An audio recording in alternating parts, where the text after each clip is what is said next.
Hello my lovelies, I hope you're all well. We are going to be looking at a bit more military content today. So we have got 10 brutal military trainings only the 1% can do. So I'm guessing this is more like special forces type stuff. So should be pretty interesting. Grab yourselves a drink. I've got a black coffee because it's a fasting day for me. I have another channel where I do all my like diet and lifestyle stuff if you're interested in that.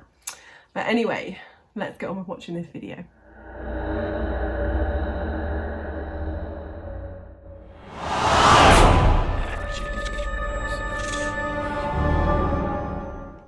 Okay, let's get brutal in 3, 2, 1. When it comes to the military, there are ultimately no limits on the type of training that's done if the end result justifies the requirement. This means that soldiers often undergo training drills that are very difficult and sometimes downright dangerous. Make sure to keep watching until the end to see why the US Navy is made up of some of the toughest soldiers in the world. Before we get started, make sure to subscribe to The Richest for more explosive content. Now let's get into the 10 most intense military trainings from around the world. Guatemala's Kabylie Special Forces Unit undergoes intense training under physical and mental pressure to help prepare them for jungle warfare and counter-insurgency operations. With a slogan like, "If I go forward, follow me. If I stop, urge me on. If I retreat, kill me," you know that they mean business. It is even widely believed that recruits used to be taught some very unique methods of survival in order to show their ferocity. While their training today might not be as brutal as it used to be, Kabyles must climb up a rope, perform 5 pull-ups, 10 push-ups, and run 2 miles before eating. They do this throughout their 60-day training course before eating breakfast, lunch, and supper every single day. Fasted workout. This is because the Kabyles believe that the right to eat has to be earned.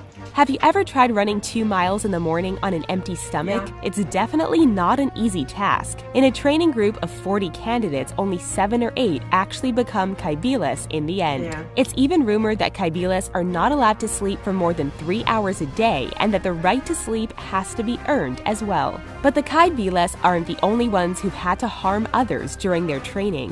While in Thailand for the 2018 Cobra Gold, thousands of U.S. Marines participated in a Thai Marine jungle survival training class. Local Marines taught their American counterparts how to find food to eat if ever they found themselves stranded in the jungle. While the most important thing that they learned was how to get water from a vine, they also learned that snake blood could help keep them alive if they had no other options. The Thai Marines are trained to catch cobras and to drink their blood in order to survive. They're also not afraid to eat the snake flesh and are even taught to snack on scorpions, geckos, and bugs. Whatever you gotta do. While learning to eat these types of food isn't really necessary for soldiers in America, it's totally normal training for the Thai Marines. It may not be dangerous, but we definitely would not want to be in their shoes. It almost feels like we're talking about an episode of Fear Factor instead of a military training drill. However, these eating habits are integral to surviving the jungle when you find yourself without traditional sustenance.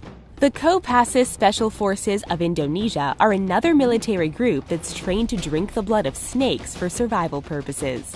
When former U.S. Secretary of Defense Jim Mattis visited Indonesia at the start of 2018, he was treated to a demonstration of their different skills. Besides biting snakes, the soldiers showed off their ability to break bricks using their heads. They even broke through towers of bricks that were set on fire with their bare fists. The Kopassus are also trained to roll around in glass, walk across burning boards, and climb a ladder of swords without any shoes. Oh no. As a military troop that conducts special operations missions for the Indonesian government, these guys are taught how to handle anything that might come their way. As per their training demonstration, building up their ability to endure pain is clearly a priority. So is the idea that soldiers must be fearless in the face of danger. Do you think that being able to break a brick with your head makes you a better soldier? Let us know your thoughts in the comments below. I mean, it's not going to hurt. It might hurt, but you know what I mean? It's definitely not going to make you a worse soldier, is all I'm saying. U.S. Navy is arguably one of the top special operations forces in the world. Apparently so. They're brought in for missions that are above the capability of conventional military forces, so you can bet that they go through a tough training program. Perhaps one of the more controversial parts of that program is the SEER Level C training facility, designed for Navy personnel who have a high risk of capture and exploitation. Alongside the traditional classroom learning, students are also thrown into a field training exercise that has them practicing their survival and evasion skills outdoors. Then there's the Resistance Training Laboratory, which is a mock POW camp in which students are tested on their ability to resist interrogation. According to former students of the program, they were humiliated throughout their training. The SEER, Survival, Evasion, Resistance, and Escape School, uses various techniques that are designed to push their students to the edge in an attempt. We have SEER School over here as well, and it's actually run at my husband's base.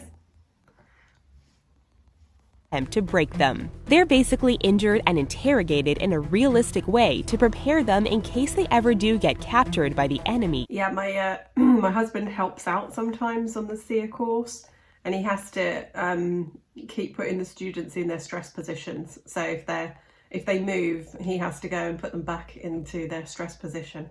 Pretty brutal stuff.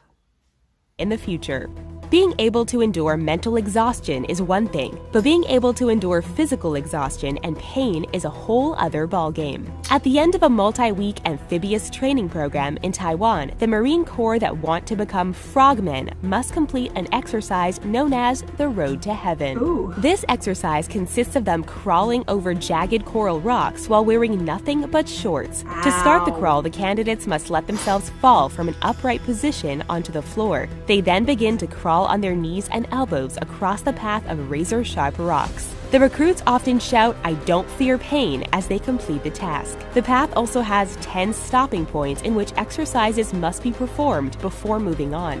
Instructors also pour salt water onto their open wounds to make the task even more painful for them. Even after making it through, an instructor can decide to make the recruit perform the task again if they aren't satisfied with how it was done. While this training supposedly simulates landing on a rocky beach, it's mainly used as a test to see if the candidates can endure the pain. After completing the exercise, they become elite. I hated leopard crawling, like at basic training. Hated leopard crawling. I actually ended up with cuts all up my arms from doing it. It was pretty brutal, and that was on like grass, so. Soldiers, which makes it all worthwhile. Now let's get back to talking about the U.S. Navy, because they truly do go through some of the most intense training techniques in the world. One of the rigorous exercises that they're put through happens during their dive phase. Navy personnel have to be comfortable with water, and they need to learn how to remain calm in all sorts of scary water-based situations. Candidates will have their masks ripped off underwater, will have their airflow stopped, and will get pushed around in the water. Why? Because they need to learn how to control their emotions when things go wrong. Yeah. Another tactic is to push candidates underwater without their oxygen tanks to simulate what it's like to be trapped under ice. Navy SEALs also have to go through a drown-proofing test, in which their hands are tied behind their backs, their feet are bound, and they then have to complete a number of tasks underwater like that. If they don't succeed, they are removed from the training. While the candidates do struggle to breathe and are pushed to exhaustion in the water, which could be very dangerous, the point is to teach them how to relax and get comfortable in precarious situations. We've talked about breaking cinder blocks with bare fists and noggins already. Honestly, like, being underwater is not a thing I am comfortable with. I can hold my breath for a tiny amount of time. I think it's from years of smoking. I don't smoke anymore. I haven't smoked for about 10 years, but I used to smoke, and I think that it probably affected my lung capacity. But yeah, not the most comfortable underwater. And when I was in the Air Force, we were going to be going aboard, this was when I was on a Harrier squadron. We were going to be going aboard the aircraft carrier with the Navy. So I had to go and do the sea survival course at Portsmouth, and I hated it, absolutely hated it. You know, there's a reason I joined the Air Force and not the Navy, but they had a ship simulator that would fill with water, and you had to, you know, hammer bits of wood into the holes, and I was put in the engine room, which filled up to the ceiling. So that was fun. Thanks for that, Navy. But Russia's Spetsnaz Special Force training takes things to a Here's our whole Russian new level. mates. They're known for their extreme pain management training, which includes having blocks placed on their heads, backs, or stomachs, and then Did you watch my recruitment ad thing where I reacted to the Russian advertisement? Pretty cool advert, I must say. having a fellow soldier break them with a sledgehammer. These blocks are sometimes even set on fire, because why not? These Russian soldiers are also trained to handle getting full power punches and kicks to the chest and stomach areas. While some might find this training method to be a tad abusive, it's all part of teaching these soldiers how to handle pain. If they can't handle getting kicked by a colleague in a non-life-threatening situation, then they'll never be able to handle getting blindsided by the enemy during a real-life situation. Their training gets even more brutal than that. They go through an exercise in which they must fight off 2 other soldiers who are coming at them with burning sticks in their hand. If they're not fast enough, they get whacked with a fire stick. The Spetsnaz are definitely an elite military group that we wouldn't want to mess with. But the Russians and Taiwanese aren't the only ones exposing their soldiers to pain. As part of the U.S. Air Force basic military training, trainees must go through an excruciating experience in a gas chamber that's known as the confidence chamber. It's basically a test that they undergo to teach them to have confidence in their nuclear, biological, and chemical equipment. We all do this. After putting their protective mask on properly, they have to walk into a gas chamber that's full of tear gas. If they put their masks This is part of everybody's basic training, as far as I'm aware. Because we did this in the Royal Air Force as well. You have to go into the gas chamber, which is filled with CS gas. You have to take your respirator off, and then the instructors will ask you a series of questions, and you have to attempt to answer these questions whilst you are effectively choking to death on CS gas. Incorrectly, they will feel the effects of the tear gas immediately. Right before leaving the chamber, the trainees are all asked to remove their masks so they can experience what it would actually be like inside. I was so jealous of the people that weren't affected by the gas, because there is a very small percentage of people that CS gas does not affect. And I was very jealous of those people, I tell you.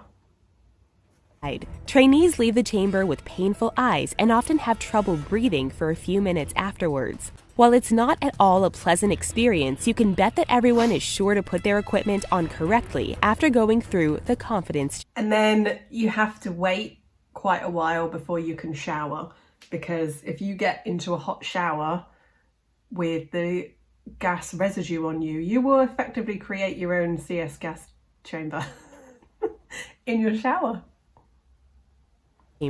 It also teaches them how to stay calm and not panic when their bodies are under duress. I wasn't calm. As you can probably imagine, there's not a lot of time for soldiers to rest while they're on duty. That's why the U.S. Navy SEALs purposely go through sleep deprivation training to prepare them for what's to come.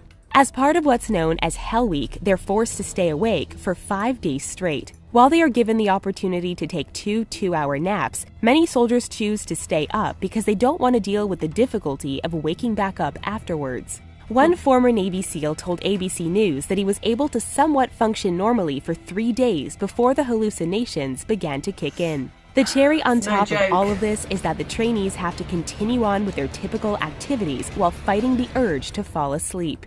While sleep deprivation isn't fun, it's still important for trainees to experience it so that they'll already know what to do to combat fatigue when they have to stay up on the job. It also helps them to work on their focus and discipline, as it challenges them to keep going even when they feel like giving up. And sleep deprivation isn't the only thing that soldiers have to deal with while on duty. They also have to be prepared to face all kinds of extreme climates. When it comes to the Canadian Armed Forces, cold water immersion training is a necessity. Well, it is Canada. This exercise is done as part of a winter survival training so that candidates have the tools to survive if they ever fall through ice and have to rescue themselves from the frigid waters.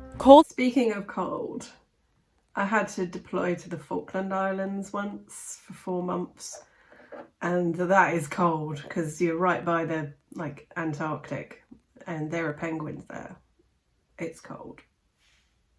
Water creates a cold shock response within your body, which causes you to hyperventilate. To avoid becoming another sad statistic, Canadian soldiers are trained to control their breathing within a minute so they can get back out onto the ice before their body seizes up from the cold. This exercise is performed in the dead of winter when temperatures are typically below 22 degrees Fahrenheit. As with all of these military trainings, this frigid plunge is not for the faint of heart, but neither is being a soldier. That's all for the 10 most intense military trainings from around the world. Really? Where was the SAS? Where is the SAS? If you're talking about brutal military trainings, you need to talk about the SAS. Oh, that's frustrating. Anywho. Interesting stuff nonetheless, even if they did exclude the UK. Cool. Right. I'm going to drink the rest of my coffee. My sad black coffee because I'm fasting. And I will see you very soon.